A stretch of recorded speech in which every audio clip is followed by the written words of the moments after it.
Hello, this is little BlockGuy, and I'm here today to show you my second BlazeXp farm. Now, this is very similar to my first BlazeXp farm, except for this particular version is maximum efficiency. What that means is that I have a 10 by 10 spawning area. The blazes will spawn at the maximum rate that they can and be funneled down into my softener. Now, if you missed the first tutorial, this particular Blaze spawner, its main advantage is that the waiting platform is very large. Because it's only 9 blocks below the spawner itself, I can make a very large circle, and as long as I stay anywhere on this platform, the blazes will continue to spawn. So in total, there's over 300 blocks that I can stay on, and in those 300 blocks, I can build a library, I can build an anvil, I can build all kinds of things to kill time. I've also added a few little extras. I have an on-off switch, which I can use to turn the whole thing off. It lights up the area, and it stops the pistons from firing. So if I want a little bit of peace and quiet, then I can do that. And it turns back on, obviously. And I have little indicator lights here to tell me how many blazes I have waiting to be killed. Each of these indicator lights shows me that I have 10 blazes waiting. Um, you'll notice at my 40th blaze indicator light, I have a little repeater here, and that of course just goes out to the on-off switch. So if I get too many blazes, this will switch off automatically, and that will prevent me from getting any serious frame lag. Okay, let's take a look at this thing in action. I've turned myself to regular difficulty, and I have blazes that are coming down here already. They come down quite quickly. One of the nice things about this farm is that there's basically nowhere for the blazes to get stuck. And they get pushed down here in a matter of a few seconds. So that's great. It gives you less latency when you're waiting for the first batch to spawn. So let's go take a look inside.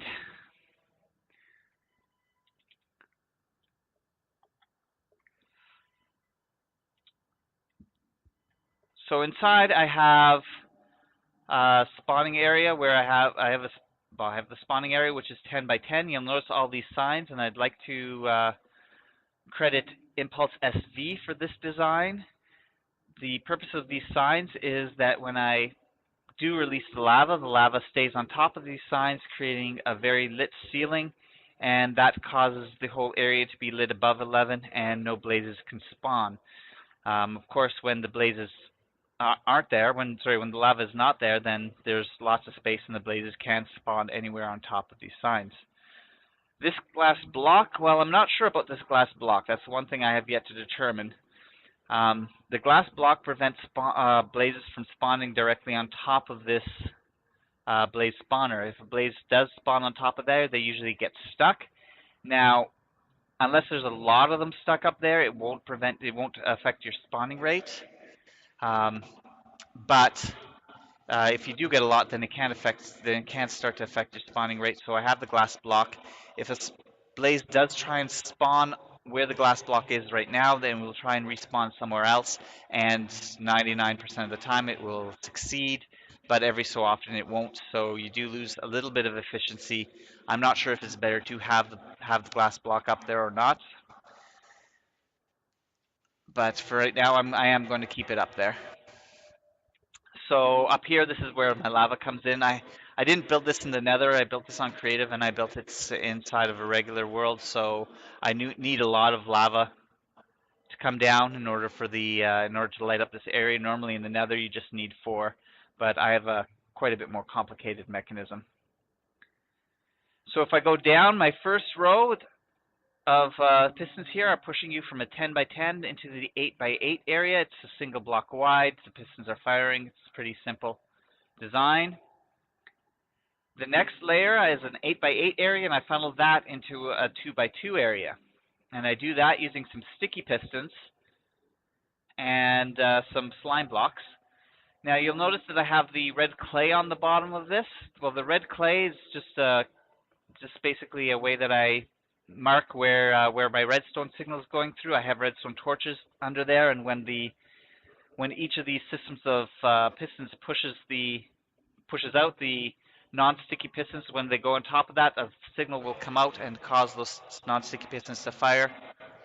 So I'll take a quick look at the mechanics. I'm not going to go over it in too much detail, but we'll take a quick look at the mechanics later. So once you're into the 2x2 area, the blazes fall 2 more blocks into the 2x2 to 1x1 funneling area. And again, just a couple of pistons that will push the blazes into the 1x1. Now, no matter where the blazes land, the pistons will either push them into the hole or into the way of next piston, which will push them into a hole. So the blazes don't last very long before they're actually in their hole. Now, sometimes they do glitch like this guy, but the pistons do eventually get them. I have a little bit of glass here so that I can see up. And that's basically the design of the inside. Okay, so let's take a quick look at the on-off switch. I have it off. If I turn it on, the pistons will start firing again and the lava will recede. I have my nice little glass peak hole down here. So as you can see, the lava is, well, slowly going away. It should slowly go away. It can take a little while. So the on-off switch isn't very efficient. It totally kills the whole efficiency thing, because it does take a long time for the lava to disappear. It does go away a little bit faster in the nether. But again, I didn't build this in the nether. So let's turn this on, or let's turn the system off. So the signal goes up, allows the lava to come down, it lets the pistons fire a few extra times to try and get all the blazes down into the softening area. And I only have one blaze at this point. Let's go take a look, and my lava's coming down. And again, credit goes to Impulse SV. Kudos for the awesome design on this. And I'm sitting on top of my glass block here, so I'm not falling down. And the lava just basically flows, creates a ceiling, and if I turn on my stats, it's very well lit in here, and the blazes just plain simply can't spawn. I do have to make my pistons fire a few extra rounds, I think, just to get these extra little stragglers into my softening area. Okay, so let's take a look at this thing in action. So I have the system going right now. I have the on switch on. My blazes are spawning. I have a little glass window down here. You do have to be careful with the glass. You don't want too much light getting into the area, but these right here are redstone torches and they only give off 8 light. A spawner seems as long as the light level is below 10, or actually below 11, then it won't affect the spawn rate of the spawner. So you can have some torches nearby, some redstone torches nearby, but if you put an actual torch near this glass, then it will in fact affect your spawning rate and you'll get less blazes. So at this point right here, I have somewhere between 10 and 20 blazes in my area, in my softener.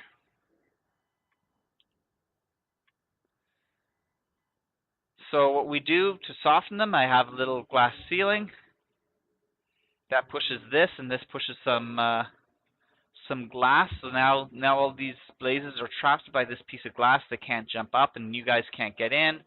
And of course, you have your standard button. Let's just let a couple more blazes in here. Well,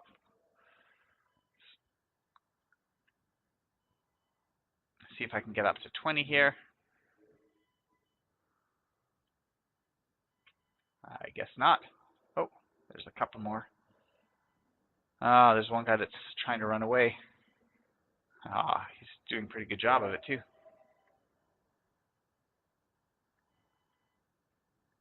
Okay, we have 20 blazes. So let's flip my switch. Whoops. And that's the problem with trying to do things without a cursor. So now I need a switch.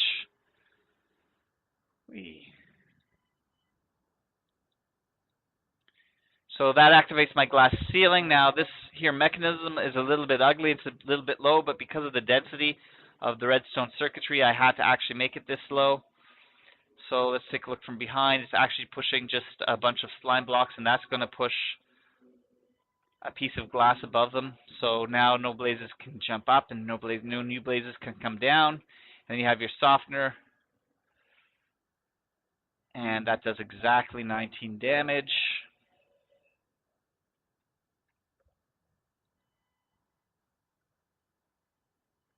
And then you can kill them one by one, or you can blind yourself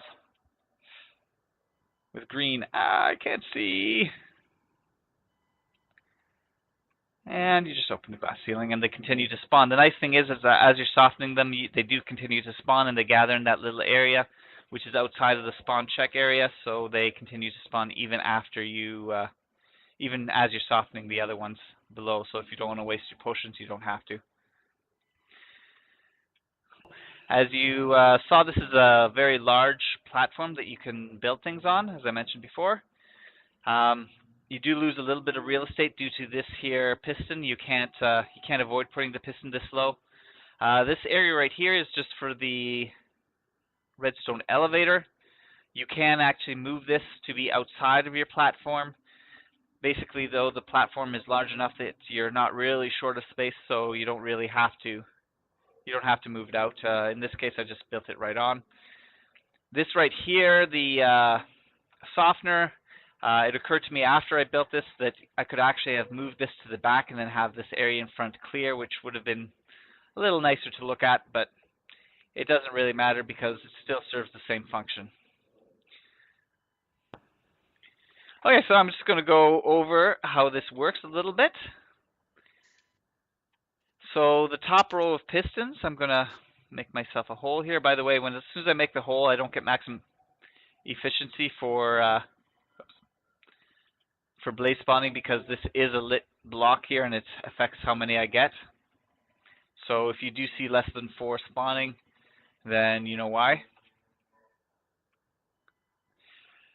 So again, we have our 3 tiers. The first tier is 1 block wide, the next tier is 3, and the next tier is again 1. So that brings you down to a 1 by 1 spot. So the top tier, if I can get out of here. So the top tier is pretty easy. It's just a bunch of redstone repeaters going into the blocks that power the pistons themselves. The next level is quite a bit more complicated, and again, I'm just going to go over this briefly. You can do some screen captures if you'd like to see it in detail. So basically, I'm going to get my signals going to come up. Let's go to where my signal comes up. So this is going to be a 6-tick signal that's coming up here. That comes into this here quadrant. Once the signal comes up, it comes into these repeaters here, and this here, this is diode here. So I end up getting a 6-tick signal coming into the very right-hand one, and the 10-tick signal coming into the left, and they power the pistons at just exactly the right time. Also, you'll notice that the signal also goes down here, and that signal comes into this here torch, which then comes into these repeaters, which then powers these torches, and these torches send the signal upwards into the redstone blocks, into the pistons above. So let's just get you a nice little view for that if you'd like. So you can do a screen capture. So that's the circuit layout for these guys. Now the signal comes from below, it comes back up into this redstone torch, and then you have a repeater, and then it comes into the next quadrant over here, and it comes into the next quadrant over here, and the signal of course goes up into the pistons on the first tier. The third tier was actually quite simple, because these are the redstone torches that are firing. And they're already firing every so often, and then I just put my pistons beside them. And because when the redstone torches fire, then the pistons fire, and that pushes them back into the 1x1 area. So that one came for free. And yes, once they get down there, then you have a little you have a pressure plate here, which just goes underground, and which comes into these here blocks, which power the lights and eventually power the on-off switch again. Okay, let's take a quick look at this auto shutoff in action. It's pretty cool. I did hook it up to the crusher, which I probably shouldn't have done because there are basically some opportunities for the game to glitch because of the crusher. It's possible that when you kill a blaze, that it drops 2 blaze rods, and then that causes the pressure plate to think there's 40 plus blazes on top again, and that causes the pressure to refire and kill all the other 39 that you haven't killed so far. So, might not want to hook it up to the crusher, but it is kind of neat. Once you get to 40 blazes, which I should be doing momentarily, just take a quick look up, see what's going on.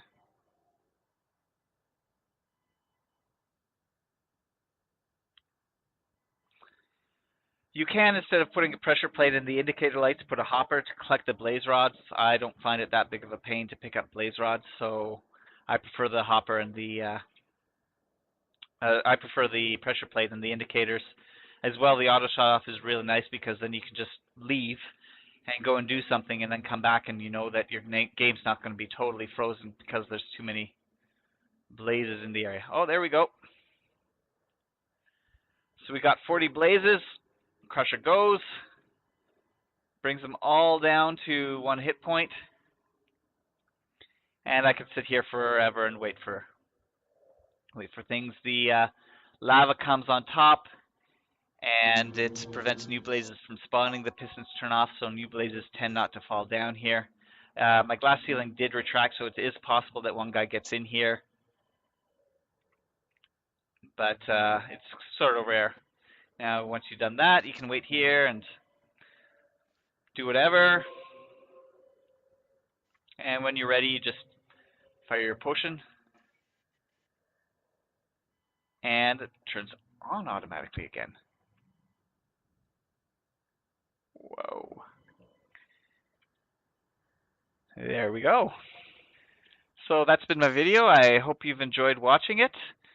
If there's some interest, then I could potentially go over building this step by step. Do let me know. If you enjoyed watching the video, please give me a like. Thanks for watching.